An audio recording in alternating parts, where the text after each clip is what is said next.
This is Distant Replay. Today we're going to change it up a little bit, have a little fun on the podcast. We're going through 7 strange sports arrests.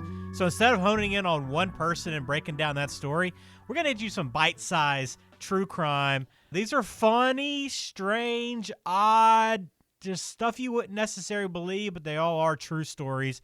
That is the goal today on the podcast. Mike, I'm looking forward to this one. Yeah, let's lighten up true crime as much as it could be lightened up. That was the idea for this week's episode. Absolutely. So if you haven't joined us before, we do true crime every week along with the documentary recap, as well as going back and watching a game and then reliving that in the moment on the podcast. So a lot of content. If you haven't found us, distantreplaypodcast.com is the website, Twitter, Instagram, YouTube.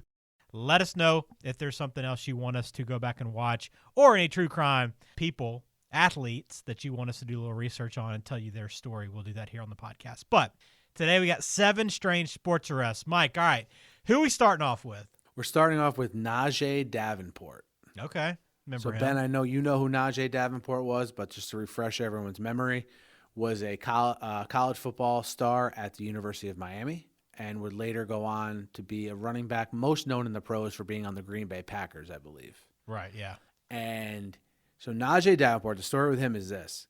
He was arrested in 2002 and charged with second-degree burglary and misdemeanor criminal mischief, right? So you think like, man, second-degree burglary, criminal mischief, what did he do? Yeah, Sounds serious. Yeah, these are charges where he actually could have faced jail time. But it becomes a lot funnier when you find out what he did, okay? Okay. The complaint said that a Barry University student, so Barry University is in Miami, a Barry University student named Mary McCarthy woke up, imagine this now, woke up in her dorm room and saw Davenport taking a poop in her hamper. Taking a dump in her hamper in somebody's apartment that he's never been to before. The woman had no clue who he was. So she woke up, her hamper was in her closet, and woke up to Najeh Davenport pooping in her hamper. Okay, so I looked at the date of this incident. This happened in 2002. So I said, okay, he's a rookie. This actually happened April 1st, 2002. This happened 3 weeks before the NFL draft, before he was taken 4th round by the Packers. I know coverage is different today than it was then. We didn't have social media in 2002, but this isn't a story that I don't remember Mel Kiper talking about him taking a dump in a hamper. And back then, I was a gigantic University of Miami football fan. Yeah. And this is the first time I've ever read about this. So either he wasn't a good enough player for it to matter, or he has like the best PR people ever. Have you do know his nickname, right? I do not, no. His nickname is Dookie. That's great. He was given the nickname Dookie and the dump truck. And during his time at the Packers during training camp, as a rookie hazing prank, they put a portable commode just outside of his locker. So That's everybody great. else was aware of what was going on. Everyone was in on the joke then. Okay. Including Najeh, it sounds like. Yeah, but I don't remember that. I kind of now, like going back and reading this, I kind of remember him with the nickname Dookie a little bit. Like it's somewhere in the back of my mind, but I don't remember the story at all. That's crazy. All right. That was the first one that caught my eye. I'm like, this is good in the leadoff spot. Okay? Now I only add one more thing to that one. Okay, because I looked it up too as you're going through this stuff because I it's hard to believe that it happened. But did you know that he even maintained his innocence after the hearing by demanding outside of the courthouse? And I think this is true, and this could be incorrect, but it comes from Wikipedia, so it's got to be true, right? He was out there demanding, where's the evidence? Where's the manure? I know I didn't do it. I just wanted to get it over with. He's outside the courthouse asking about the manure. So he wanted the gumshoes that investigated this crime to save his poop. Does anybody call human waste manure? I thought that was an animal thing. Yeah, a lot of questions. This is the true crime story that just stinks. It stinks. It does. The freaking dump truck, Najeh Davenport. Dookie. All right, Najeh Davenport. That is definitely a strange sports arrest. What's number 2? We had Najee Davenport in the leadoff spot. And then we go second to a guy, ironically enough, a lot in his major league career hit in the second hole. Okay? Okay. Do you remember the name Jose Chico Leaned? I do not know. Oh, you don't remember Jose Chico Leaned. So Jose Chico Leaned was probably best known for being a Gold Glove second baseman for those Pirates teams with Barry Bonds and Andy Van Slyke and Bobby Bonilla. Okay, late 80s, early 90s. Okay. I'm going to read this excerpt from an article. So this is from the Lakeland Ledger, November 19th, 1996. Okay. So we're Jose is in his off season here, trying to have a good time. Okay. What could go wrong? This right from the article. Jose Leaned, once a Gold Glove second baseman for the Pittsburgh Pirates, was charged with drug and alcohol violations after leaving the scene of an accident, the Florida Highway Patrol said. Leaned, 32, was visibly drunk and naked from the waist down Sunday when troopers pulled him over and found a gram of cocaine and 7 cans of beer. Golly. He was just driving around with no pants. He's got nothing. No pants on, some Coke, and some beer. Man. And, of course, he tried to pull the I'm a baseball player card. Oh, sure, yeah. And the cop said, quote, the reason we didn't do a field sobriety test on the side of the road was because he had no pants on. That's one way to avoid the testing, huh? Just 7 beer. Like, how do we get to the point where Jose Leaned, average Major League Baseball second baseman, is in his car in Tampa with no pants on, 7 beers, and cocaine? That's a great question. That is one that I'm sure the cops are asking. That's a story that I'm sure they told for a long time. Either a great night or a terrible night. Yeah, it's hard to determine. I would say probably a bad night. I'm going to go bad night, but it definitely could go either way. Yeah, I just thought that was funny because it was Jose Leaned. I mean, I don't know, just a name, great nickname, Chico, and just a guy from the early '90s baseball. You know, we love some early '90s baseball on here. So also eventually the manager of your Bridgeport Bluefish. Really? Yeah, I can't believe you didn't know that. Interesting. Yeah. All right, so now we go to our third strange sports arrest. This one involves Josh Gordon, okay, who was no stranger to showing up on sports arrest lists, okay?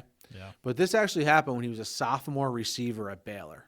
Josh Gordon, sophomore receiver at the time at Baylor, and his teammate, Willie Jefferson, also a sophomore receiver at Baylor. Both fell asleep in a Taco Bell drive-thru at 2 a.m. Who hasn't been there? Where you're just trying to power through, get to Taco Bell, get your Taco Bell, go home and go to sleep. Who hasn't been there? I've heard that. I've heard many stories start with that. Yeah.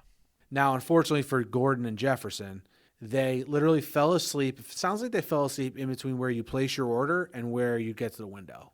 Right. It always seems like that. Like always somebody gets the order out, but then just can't make it all the way to the window. Yeah. I know service is usually something happened. Yeah. Service is usually pretty slow at that time of night, so I kind of understand. But it always seems like it's in the middle of the line, not at the beginning, not at the end. It's somewhere in the middle. Now their car was just idling there, so the people in the Taco Bell were like, "There's just a car in our drive-thru. No one else can get through the drive-thru." They call the cops. Cops search their car, charge them with marijuana possession. Now the most Art Briles era part of this story is that Saturday they were playing against Texas Tech at the Cotton Bowl. Okay, so big game, Big 12 game in October, I think it was, at the Cotton Bowl. Josh Gordon, did he get suspended? I'm guessing no. He played. He suited up. Oh, of course he did. In true Art Briles fashion, Josh Gordon is on the sideline that weekend. 6 catches, 96 yards, and a touchdown in a loss to Texas Tech. And as you can imagine, very low-scoring game. Yeah, right. But true fact, I did get stuck behind somebody that fell asleep in a Taco Bell drive-thru in Tuscaloosa when I was in college. There you go. I told you. Everyone has a Taco Bell drive-thru. It was not me. This is not me saying, hey, I know a guy who, no, this was actually somebody I got stuck behind in the drive-thru. There you go. All right. Next Number up. four. Number 4. So when I say the name Onterrio Smith, Ben, what is the first thing you think of? Onterrio Smith.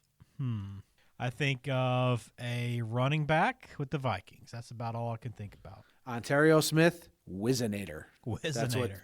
most people listening to this, if they know Onterrio Smith, Whizzinator, okay? Now, a Whizzinator, okay, Ben, do you know what that is?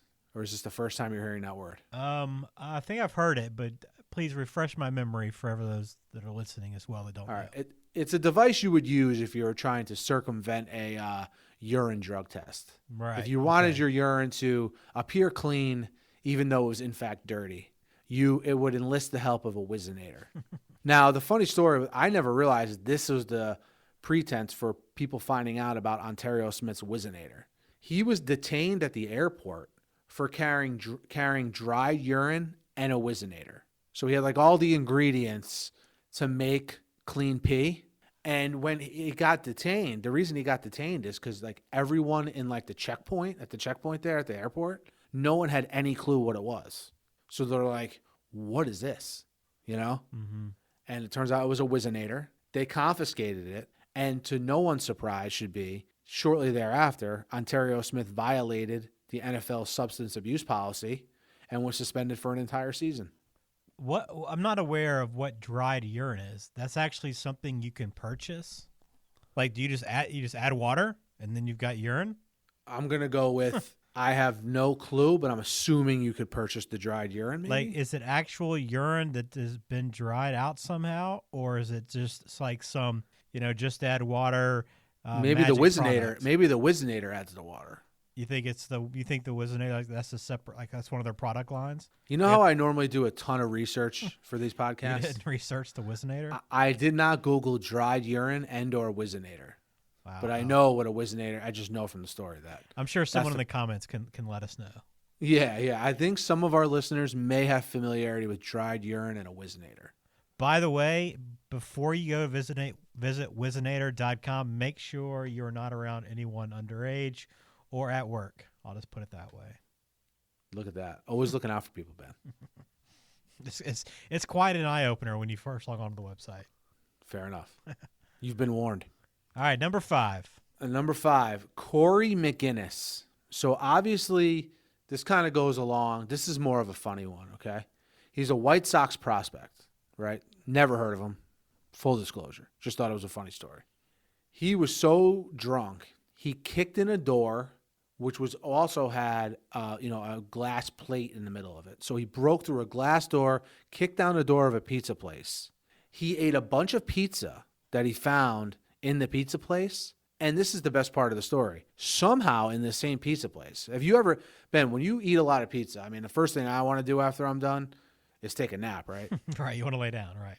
Well, Corey McGinnis wanted to do the same thing right after he committed a crime. So Corey ate a bunch of pizza, somehow found a bunch of pillows in the pizza shop, fell asleep inside the pizza shop, and woke up to cops arresting him. Jeez. Hey, man, who hasn't been there, right, Mike?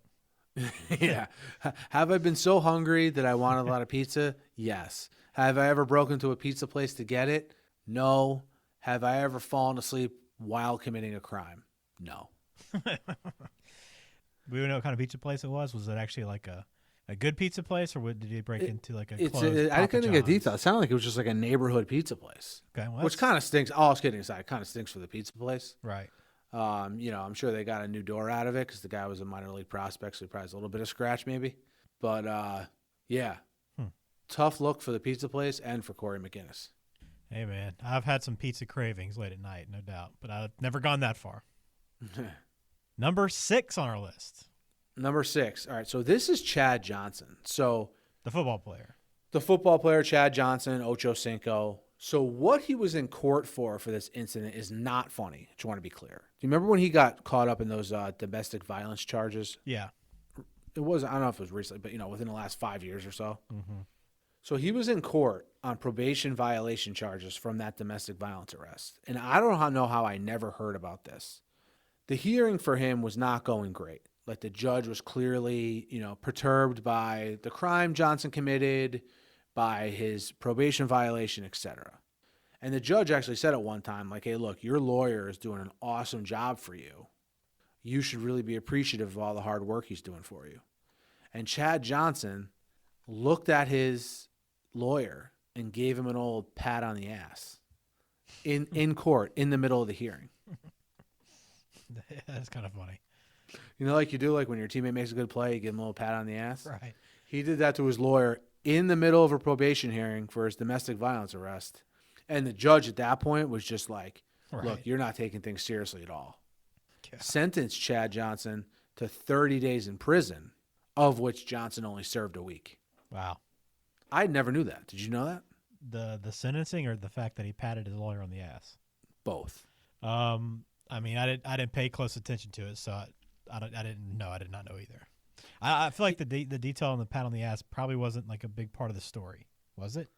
I don't know how you even found that. Like, big part of the story for me. How did you even dig up? How do you dig up that nugget? Like, where is that in the story? Because you would, if you're just researching, that Chad Johnson domestic violence case, that's not a strange sports arrest, right? So I don't know how you actually honed in on this part of it. It wasn't the arrest he was in court for. He was on he violated his probation from that arrest. Right. That makes sense. Yeah. So I just thought that was the pat on the ass was interesting. That is interesting.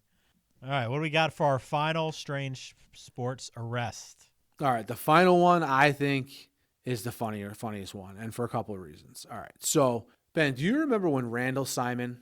You remember Randall Simon, right? The baseball player. Mm-hmm. All right, back in 2018, which I didn't realize it was this much. I thought it was more in the past than this, but it was in 2018. He took a bat, and you know how they do the race around the field with the different characters? Mm-hmm. Yeah. The sausage race. Yeah. Yeah. He basically took a bat and hit one of the characters running around the field in the head.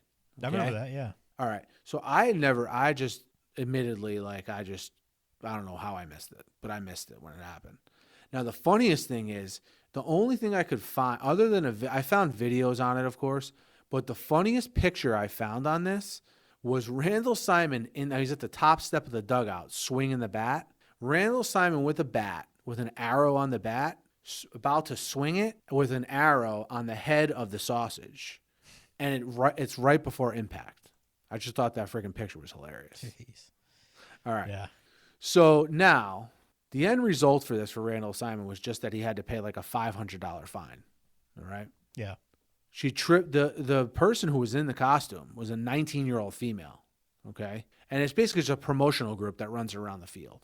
Now, the funniest quotes from this come from Rick Schlesinger, who then, I don't know if he still is, was the Brewers' executive vice president of business operations. Now, remember, this is in front of a crowd of like 23,000 people, okay? Mm-hmm. Rick says, "This is one of the most outrageous things I've ever seen inside a ballpark or outside a ballpark. It sickened me to see it." When he was asked whether they would press charges, Schlesinger said, "It's in the hands of the sheriff's department right now. We'll let that run its course." And in closing, Schlesinger had to say, "I do not view this as a reflection on the Pirates organization. This is an insane act by a person whose conduct is unjustified." I just thought those quotes were great. They got after him. They did get after him. I mean, I don't know about the most insane act inside or outside a ballpark. Didn't like some guy, like a San Francisco Giants fan, like almost die from getting beaten by Dodgers fans one time? Yeah, there's been some of that. Yeah, so Rick Schlesinger going a little overboard here.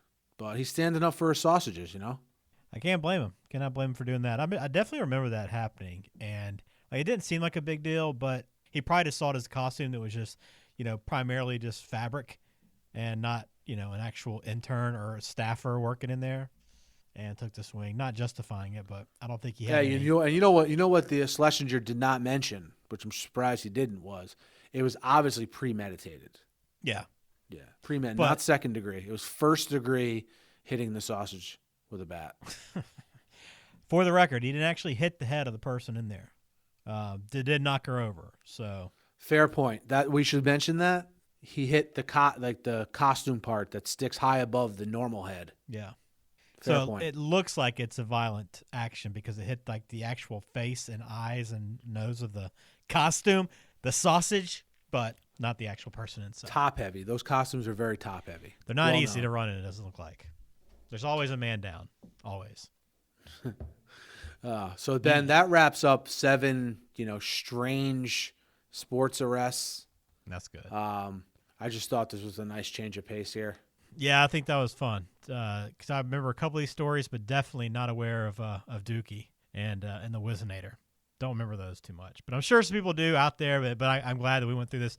It's a lot of fun. If you want to hear us do this again, let us know. Leave a comment about any of these strange sports arrests, and if you have any other true crime suggestions or recommendations, please send them our way because we'll be doing this every single week. Absolutely. Keep on sending those recommendations.